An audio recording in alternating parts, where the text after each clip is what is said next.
Good evening, viewers, subscribers. Welcome back to another M&M TV video. And in this evening's video, viewers, subscribers, Natalie is facing death threat. Yes, this man, my viewers, subscribers, is PNP. Yes, this PNP man. I plan to take Natalie 3 points. Yes, he wants to send home Natalie to meet her maker. My viewers and subscribers. And after that, you're going to hear a little bit from Natalie as she deal with that on her program. And after that, my viewers, you're going to be hearing from the Prime Minister as he attacked the opposition of lying. Said him a lie and a mind bad. My viewers and subscribers. Bad mind, I kill them according to how the Prime Minister would put it. Yes? So my viewers, I'm not going to waste any time, so let's get straight into it. So let's get at this time from Sister Natalie as she deal with this man, my viewers. And him fall down. And that this a look a weak fence here, where if breeze blow hard in drop. And this one not send for country to me. No, me. JP, you may have to take bad things. have to take bad things make laugh. Me have a look on if you love Karachi, you know. And this a look a weak fence that they send come. I know you want to send come, I don't know for war. We don't need to send the transmission them. The transmission them won't always send. And then the people they must send come. Yes. Send the transmission won't pay $50,000 a week. Right? Where the whole I go sit down on them platform and talk. I dare you know. Send that transmission, they come call me name or call me phone and threaten me. And that's what I do. Make the real blow war start out here. Make we make out a festival, make we make election nice. Like our political warfare now fight, I want to come and fight cyber war with me. Ara behave like say we don't want to fight cyber war. Want to make we go down unite that way, you know. Send the transmission them for come trouble me.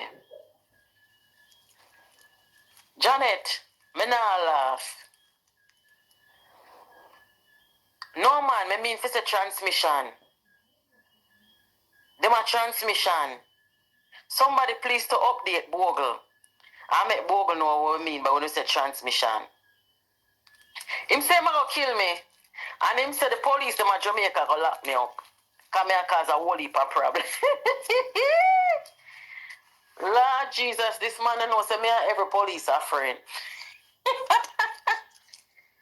No sir. This a look a hungry belly man, you look on him. The man say, "Ma go kill me," and he say, the police them are going to lock me up because me cause a whole heap of problem. Now, me never know say police at Jamaica a lock up bloggers. Me never know say police a lock up YouTube bloggers. And the police them not for reach me, you know. No police not reach me. Me not, but me cannot tell the police them for extradite me like how, you sir, say me a cause a whole heap of problem. What are we not bothered over there, eh? Guys, I cook little something. That's why I hear the background so noisy. Me a cause problem. Imagine una pay bloggers $50,000 a week. Right? And you, sir, I will call me in the Sunday evening, yeah. Bright and out of there, I will call my phone and tell me, say, me a cause problem and you are going to kill me and police are going to lock me up and come to Jamaica. Eh? So what that mean, you know, guys? What that means is, the blogger where them a pay $50,000 a week, where they say them PR strategists and their advisor. That means they're not now going for them. That blogger is not effective none at all. Not effective any at all, my viewers, subscribers. And you have heard, in that small clipping from Sister Natalie, where this man is planning to take her life. Yes. I think she laughed it off, but we can't really take any threat by anyone lightly. Yes, and of course, she says that she's going to report it to the police. And then she have all of the necessary stuff that she needs to use to report him. My viewers, subscribers. So drop your comments as it relates to this man who is threatening to harm Sister Natalie. Yeah? So now, my viewers, you are going to now be hearing from the Prime Minister as he outlined his plans and, saying that the PNP them bad mind, the PNP them wicked, the bloggers them, my viewers, you're going to be hearing a little bit from Prime Minister this time. So let's get to it now. Oh, right here. The lies of the PNP can never overcome the truth of the Jamaica Labour Party. Hold on, selector. Hold on, man.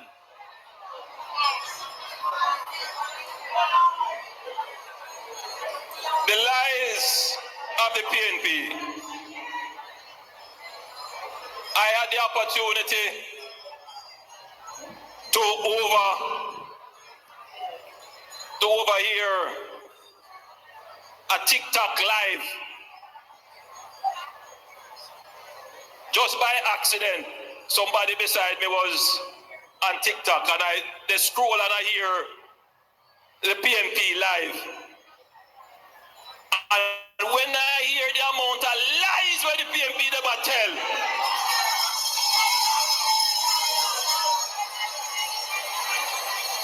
I said, God help us. Because I know it not going to affect any labor rights. But it will affect those persons who don't know. PNP will believe their own lies because they are living in a delusion.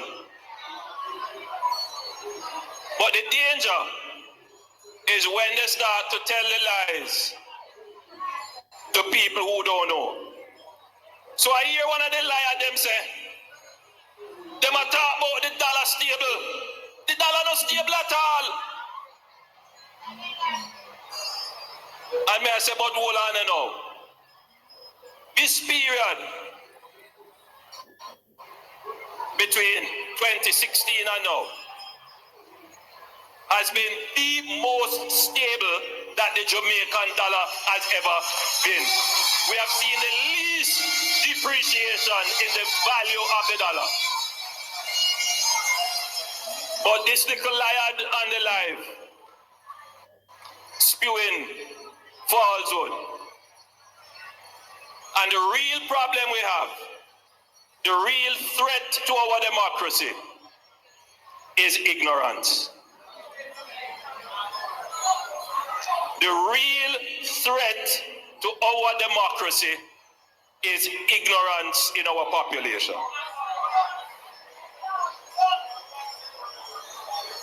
People don't know. The other real threat is bad mind. And when you put ignorance and bad mind together, you have a real problem.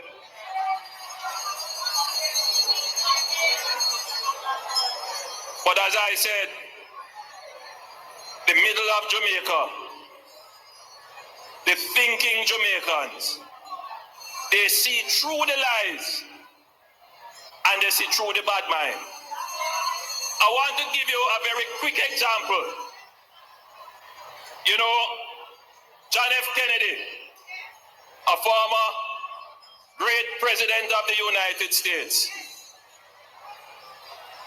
he is widely attributed to have said, I dream of things that are not, and say, why not?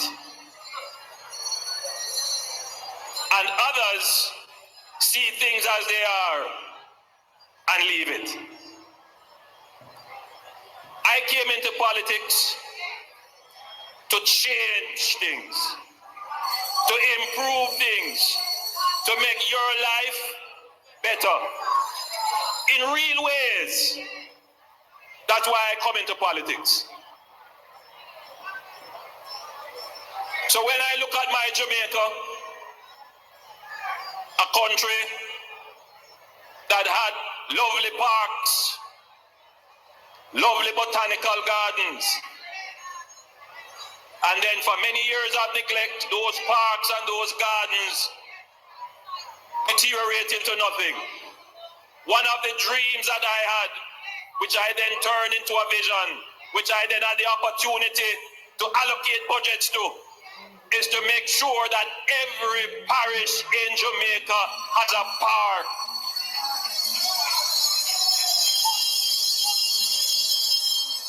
Not a park that you have to lock up and mad people take it over and all kind of foolishness happening in the park. A park where you can go and walk, go eat ice cream and sit down on the grass, go watch performance in the park, go do a little jogging. You can have recreation in the park. A whole heap of the lifestyle diseases that we have is because we don't have any plan, is that every parish must have a park.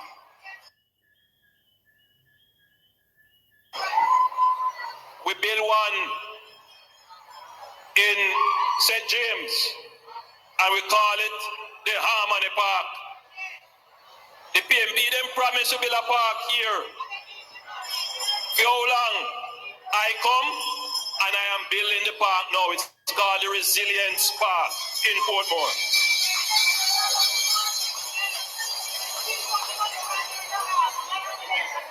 I find some way that we can now build a park in the center of the island in Manchester. We're building a park in Manchester. And for the life of me, I cannot understand why an elected representative, somebody who is supposed to be representing the best interest of the people of the area that elected him, come and say, him no want no park. I have never heard a more backward kind of thinking than this.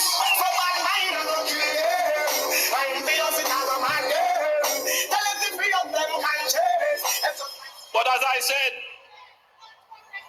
when you put ignorance and bad mind together, very dangerous, because they don't want the Jamaica Labour Party to have the political credit. He would rather deprive the people of their park for political power for themselves.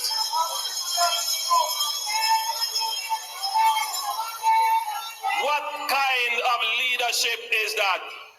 They don't choose you. They don't choose Jamaica. They choose themselves.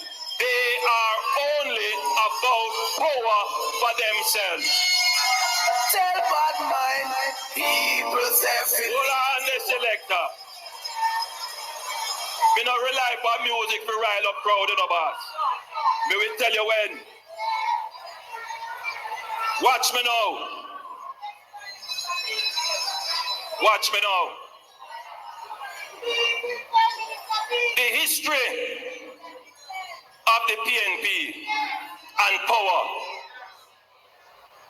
would be analogous to you ever ride your bicycle or you drive a car and you see a dog just run out of the yard and run after the car, and when the car stop, the dog just stop and look on it.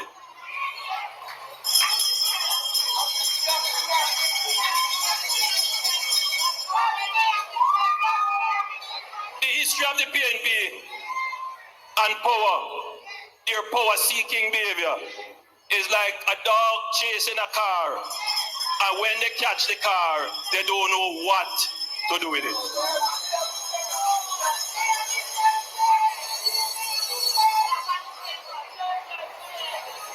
that is not the only thing that is in the interest of the people that the PNP has sought to oppose and block. This community was started in the 1960s. There is a false view that it is the PNP who started Portmore. Another one of the many lies. Lie. Another attempt at the revisionism of the PNP, trying to revise history. It was a vision of the Jamaica Labour Party and Edward Seaga to create Portmore. And its origins then were simple. It was to create a housing estate, a housing scheme. And then it grew into several housing estates. And it became a dormitory community between the 1980s and the 1990s. And that community became an adjunct, meaning it was joined to Kingston because the people would live here and work in Kingston. That is why the Causeway Bridge, you remember the Causeway Bridge, was so critical to connect Portmore to Kingston. And as Portmore evolved, even the very PNP realized that Portmore needed its own local governance. That you could not depend wholly and solely on the St. Catherine municipal government to administer the unique and peculiar administrative needs of Portmore. And instead of going the full way, which it was their intention, they created a municipality, which is not quite clear because some parts of Portmore can vote for the mayor and they fall in another municipality. But the reason why they created the municipality is because Portmore started to evolve into its own community with its own economy. So instead of most people going to work in Kingston, you have a lot of people now who work and live and retire in Portmore. Now we have a plan for Portmore. And I want all of you here who live in Portmore to understand this, because you need to appreciate why you are voting for the Jamaica Labour Party, and you need to be able to go back to your neighbors and tell them why they should vote for the Jamaica Labour Party. And our plan starts, first of all, with improving your infrastructure. Already, we have started with the Brayton Parkway. We're going to be fixing up the Helsha Road. But most important, you need a new entrance into Portmore, and that is already being planned.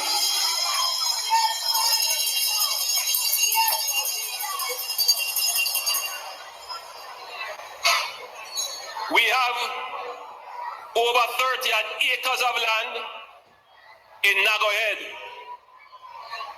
and we are going to create the most modern tech park in Portmore at Nagohead, and the Factories Corporation has already started the plans for that.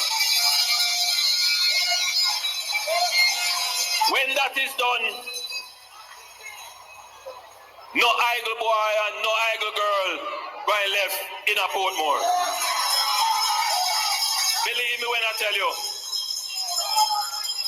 You already know that we have started the Bernard Lodge project, where 15,000 houses are going to be built.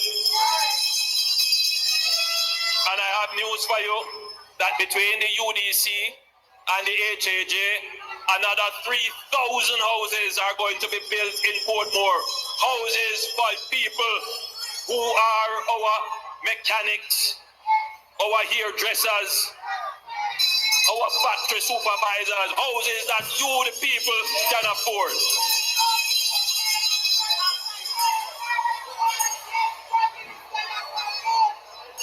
I already tell you about the park. We have reserved lands to build a hospital for Portmore.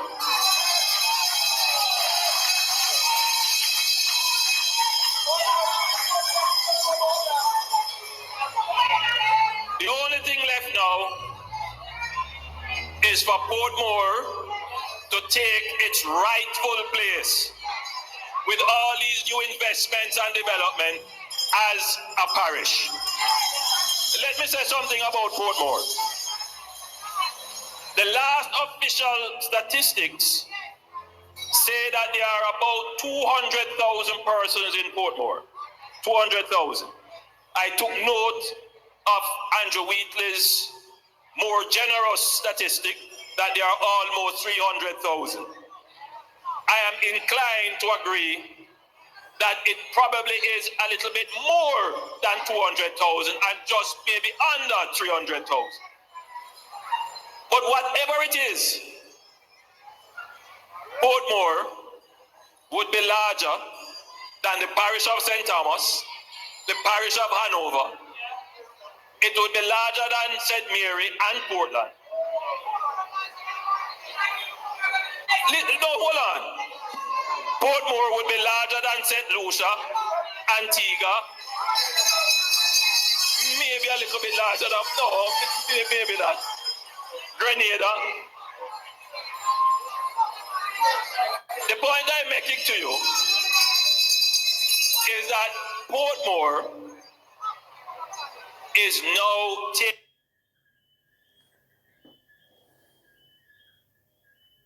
taking the first. It needs to have. Yes, we have viewers just a little itching here and there. Processes. It needs to have full. So bear with us as far as that is concerned. And it needs to have full control over the direction of its development. What Jamaica suffers from is the ignorance and bad mind and power-hungry people.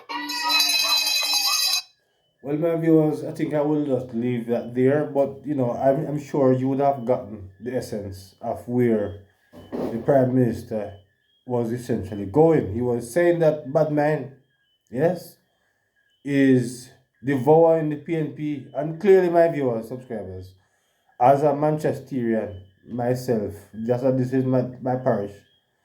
And it is disheartening to know that the mayor of Manchester is fighting hell, a fight to stop the park from building in Manchester. Yes? I mean, I don't know why these people are anti-development. Because, you know, Kingston have his park, Montego Bay have a park, so I think it is well in order for Mandeville to also have a park. So I don't know why this guy continues to fight, because, you know, perhaps, well, because my viewers, subscribers, I am disappointed that, you know, this, but I hope, you know, over time, you know, if the government gets his third term, then the government will have to just force their way and do it. They don't be, I mean, this is a central government and they have more power, so they have to do what they have to do. The people of Manchester need a park just like the other parishes, you know. So my viewers, drop your comments in the comment section as it relates to the Prime Minister's speech, my viewers, subscribers. Yes? Of course, he had more to say on that, but I'm not going to bore you out with. I mean, not to say that that Prime Minister was boring, but I am not going to stretch out the video any longer. So until another video, my viewers, please to remember, like, share, subscribe to the channel. Yes? So until then, good evening.